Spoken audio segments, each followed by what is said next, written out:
درود دوستان، دازور علی هستم، پارت 20 آموزش فوق حرفه‌ای دازینگ. دوستان ممنون و سپاسگزارم از حمایت‌های شدیدتون، از سوال‌های خیلی حرفه‌ایتون و خیلی خوشحالم که همه به دازینگ علاقه‌مندین و نکات ریزم براتون مهم و اصلا باعث خوشحالی منه. من فکر نمی‌کردم این همه دلگرمی و این همه حمایت از شما داشته. دمتون گرم دوستان. پارت امروز، مبحث امروز دره های نامی هستش، مثل دره سلاطین مصر. اینجا را بهش میگن دره شاهنشین، اسمش روشه دوستان. دستگاه میزنیم بغلای صخره ها و جاها گوردخمه، حالا هرچی هست و سازهای سنگی که به راحتی بتونید به هدف مورد نظرتون برسید. دوستان من الان آنتن گذاری میکنم، شروع میکنم به رد زدن دوستان و توضیحاتم رو کار میدم. آنتنای آموزشیمون هم میذارم کنار عزیزان. ما یک آنتن دوستان عزیز، دیواره های صخره ایطوری برخورد کردین و باستانی بود. دوستان دیواره ها را خیلی دقت کنید، یه خوراک گذاری که دقیق مشتای من مشخص باشه. ببین دوستان، یه نکته کلیدی رو این دستگاه هست. فاصله خوراک تا آنتن و خود پایه نزدیکه دوستان. اینا یه نکته است که باید دوستان به خاطر بسپارن. دوستان ببینید، ما الان رو نقره داریم میزنیم، رد اینجا بهمون نداد، باز اینجا جابجا میشیم دوستان، نداد. میخوام یه 360 درجه چیز انجام بدیم و دوستان اینجا هم چیزی نداد و همچنین. خب دوستان، ما یه تعویض خوراکم انجام میدیم. الان تعویض خوراک انجام میدیم. ریز کارا را داشته باشید دوستان، دقت کنید تو سازهای سنگ. اکثر لبه های دیواره ها بارای خوبی تو جاهای باستانی داره، اینو داشته باشید. خوراک عوض کردیم، طلا میدیم به دستگاهمون. حالا هر چند گرمی دوست داشتین شما خوراک استفاده کنید، بیشتر بهتر، این دیگه دست خودتونه دیگه. هر چی حرفه‌ای تر باشی با یه گرم هم کار خودتون، نیم گرم هم کار، ولی بالاخره خوراک هم هر چی بهتر باشه بزرگتر بهتره. ببین دوستان، ما یک خوراکی دادیم به دستگاهمون، شروع میکنیم باز منطقه را زدن دوستان. ببینید دوستان، این طلاست. ببین الان اگه دقت کرده باشین، خوراکی که من دارم میدم به دستگاه، ببین در نزدیکترین فاصله به آنتن و طلا هستش، ولی در نزدیکترین فاصله به پایه و آنتن هستش. اینا خیلی مهم. به این دلیلی که من میگم از این پایه ها باته، چون اون پایه ها سوراخش وسطشه و خوراک یکم دیرتر. این خوراک هم رو آنتن سال هم رو خود دسته. دوستان اجازه بدید اینجا ما خوراکیمون رو محکم کنیم تو دستمون. خب دوستان، چیزی نداد، بازم چیزی نداد دوستان. آنتنا رو دقت کنید، یعنی چرخش آنتنا برای شما باید خیلی مهم باشه دوستان. بازم دوستان دقت کنید، به آرامی، یعنی سرعت برگشت آنتن با سرعتی که آنتنا به هم میان، اینا با خیلی همزمان باشه، نه سرعتی که زیاد، سرعتی یکی کم. باید عین، یعنی احساس نکنید دستگاه تو دسته داری باش پرواز میکنید. دوستان اینجا رو هم داشته باشید عزیزان من. پایات به آنتناتون رو سعی کنید تاب بر نداره. حالا جای میرین سعی کنید از یه کیف مثل جلد پیانو استفاده کنید. اینجا هم دوستان چیزی به ما نداد. دوستان اینجا یه رد به ما داد با خوراک طلا. حالا نمیدونم ردم من با سرعت زیاد نگرفتم، ولی خب الان دیگه نقطه کاذب رو رد کرد. با توجه به دهنه آنتن، ببینید دوستان دهنه آنتن اگه زوم کنی شما میفهمید من چند متری هدفم. یه نقطه هم اینجا میزنیم دوستان، دوباره اینجا هم چیزی نداد. یکی هم رو به مستقیم دوباره دوستان، اینجا هم چی. پس یه نقطه تو قسمت شمال شرقی به ما داد. ما دوباره یه تعویض خوراک می‌کنیم. الان رو طلا ما زدیم، گرفت، نقره نگرفت، طلا یه ردی بهمون داد، رد متوسط. الان یه دوباره تعویض خوراک میکنیم، یه مفرق بر میداریم دوستان عزیز که عوض کردیم. ما چون طلا دادیم نقره دادیم پس احتیاجی به هفت جوش چون هفت جوش هر دو تا فلزگه بودیم ما الان مفرق هم بهش اضافه میکنیم خوراک مفرقمونه دوستان یه سنت دوستان چیزی به ما نداد گردش آنتنا رو دقت کنید سرعتشون هماهنگ باشه در غیر صورت هم اشتباه دارید میزنید هم دستتون تراز نیست هم رو خودتون مسلط نیستی سرعت آنتن باید همزمان باشه یعنی یه سرعت دوستان اینجا رو داشته باشین اینجا هم هیچ الان میریم رو نقطه ای که زوم کردیم طلا بمون داد ببین دوستان اینجا یه رد دوباره به ما داد ما الان بشینم و زوم کنیم شما با توجه به آنتنا میدونید من چند متری هدفم دوستان ببینید اگه دقت کنید از بالا از پایین زوم کنیم میتونیم متوجه بشیم دهنه آنتن 7-8 سانت بیشتر با هم فاصله نداره پس من تو این ورم یکی میزنم دوستان اینجا هم چیزی نداد پس برگشت آنتنمون دوستان ببینید از اینجا شما حساب کنید ببینید من خوراکم اینا خیلی مهمه برای شما دوستان نزدیکترین جا خوراک دستتون رو میذارید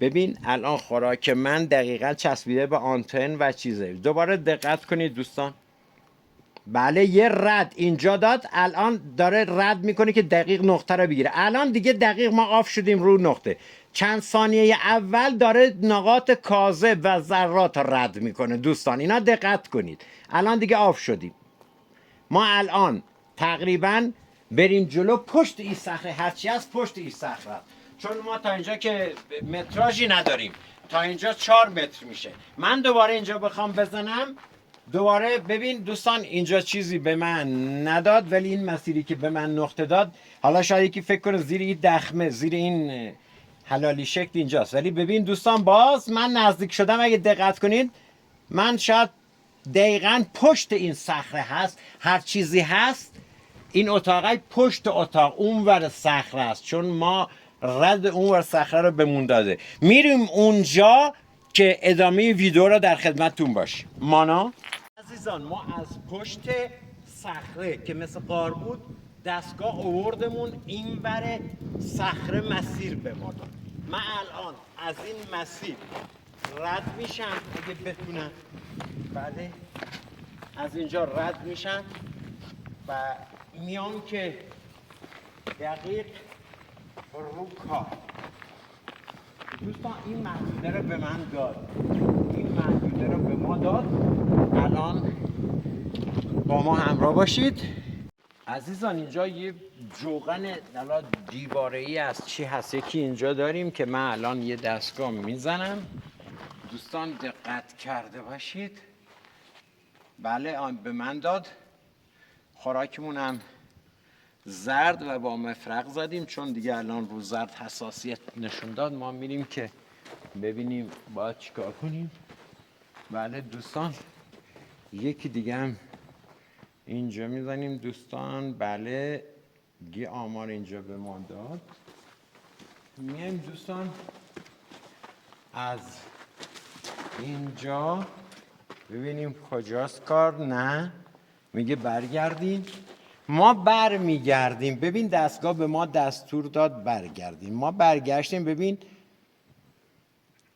دوستان اگه دقت کرده باشین قفل اول اتاق اگه دقت کرده باشین یه پاندول کوچیک داره میزنه خب الان ما دیگه رو نقطه دقیق قفل کردیم چون اینجا 100% پشت این صخره یه اتاقکی باید به ما بده ببین دوستان دقت کنید از کنش واکنش این هم خوراک طلاست رو دستگاه دقت کرده باشین ببین عزیزان ببین الان چطور ببین الان من تو جهت مستقیمم الان تو جهت جلوی کارم ببین آنتن دست چپ اینا نکات ریز با آنتن دست راست چه کنشی داره این آنتن دست چپ رو کار آنتن دست راست میاد کمکش حالا دقیقا اگه من بالا باشم آنتن دست راست رو کار آنتن دست چپ میاد کمکش خب من مجبورم روبرو دوتاش وایسم الان یه آماری به من اینجا داد، باز سنس میکنم خطا نکنم، میام بالا، بله، میام جلو میام جلو میام جلو، بله اینجا یه قفلی به من داد، رو طلا هم داد، رو طلا داد، رو به متوسط. ببینیم جریان چیه. من الان اینجا خودم دوباره یه دستگاه میزنم دوستان. من یه شک کردم به این ساختاری که اینجا هستش، اگه دقت کرده باشین این ساختاریه، ولی دوست عزیز من میگه نه و اینجا بله. ببین من الان دقیقاً با توجه به یه چیز دیگه هم نشونم اینجا هست، یه جوغن دیواری هست، اگه اینجا ببینید یه جوغن دیواری همینجا هست که این محدوده رو داره نشون میده. خب با ما باشید عزیز. اینجا هم یادم رفت بهتون میگم یه جوغن حالا یا چراغ پهسوزی از چی اینجا داریم، دقت کرده باشید رو انگشت من درونش هم سیاهه، اینجا منطقه بسیار باستانی هستش. من رو به خود جوغن میزنم، ببین دوستان سنس، رو به خود جوغن، خوراک طلا. ببین دوستان دقت کرده باشین ما یک جنسی داریم، این پشت حالا نمیدونیم درون این سنگه، درون این بافت سنگیه، ما باید اینو مشخص کنیم و سریع با توجه به 2 تا جوغن دیواری و با توجه به یک سنگچینی که اینجا هم کار شده، اگه دقت کرده باشین اینجا دقیقاً سنگچین کار شده، ما دستگاهمون سمت راست چپ سنگچین رو داره میزنه، اگه دقت کرده باشین اینجاست، یعنی چیزی در حدود شاید 1.5 متر، نمیدونم 2 متر جلوتر ما به جنس برسیم. الان باید کارمون رو شروع کنیم سریعا دوستان که سریع پیش بریم. اگه دقت کرده باشین ما الان یه علائم اینجا داریم مثل پنجه شیره، 1 2 3 4، مثل یک پنجه حیوان وحشی، لا شیری، پلنگی، ببری، چیزی. یه جوغن هم اینجا داریم، یه جوغن هم پایین داریم. ما شروع به زدن میکنیم، ما این دیوار رو میزنیم.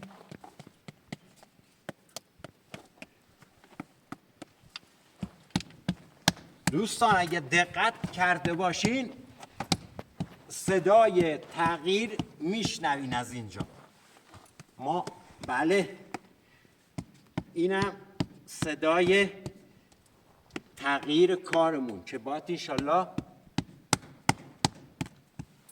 شروع کنیم وسایل رو بیاریم. عزیزان این اتاقی که ما الان تو این صخره پیدا کردیم، این اتاق حداقل طولش خیلی زیاد باید باشه. طبق آماری که دستگاه به ما میده، من الان بدون خوراکم که شروع میکنم به زدن، ببین یه علائمی به من میده. تا کجا؟ تا اینجا دوستان. حالا اینجا به بعد دیگه چیزی در مورد حفره به من نمیگه. در همین حد، یعنی از طول 3 4 5 متری 5 6 متری باید اتاقک باشه. اینا الان باید شروع کنیم به با حداقل وسیله، ولی انشالله که بتونیم بازش کنیم. دوستان ما الان خدمت شما عرض کنم اگه دقت کرده باشین دوستان میبینید یعنی دقیقاً ضربه داره سنگ رو میشکونه. ما مجبوریم از بالا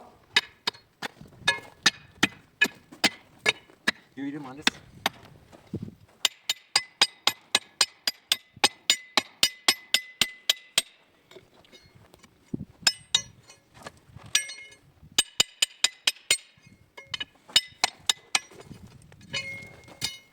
با این چیز کار کنیم، ببینیم با این قلم بهتر هست.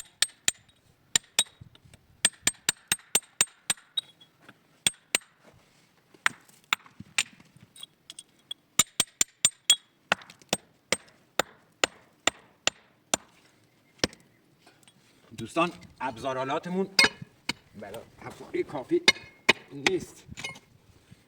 ابزارالاتمون خب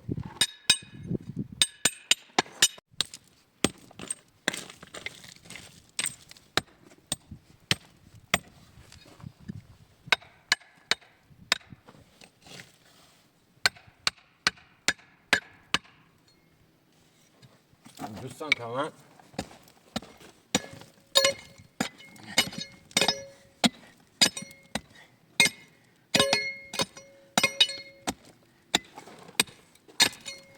یعنی واقعا خسته کننده است دوستان.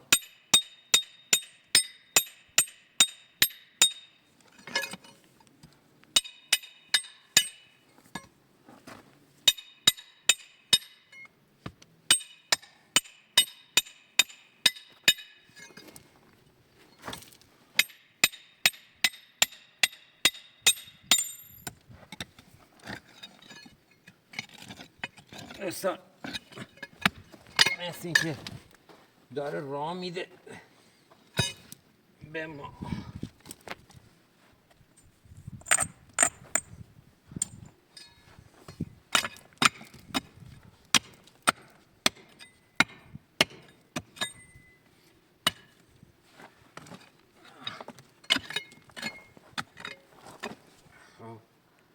دوستان ما این تیشمون با حداقل امکانات اومدیم.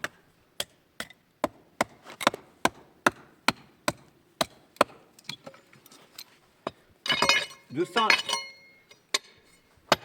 اگه دقت کرده باشید خدا را شکر یه سوراخ به ما اینجا داد.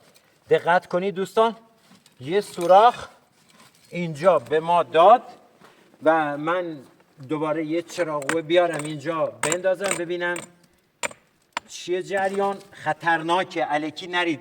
یه سوراخ کوچیک به من داد. من چراغ رو یه لحظه بیارم.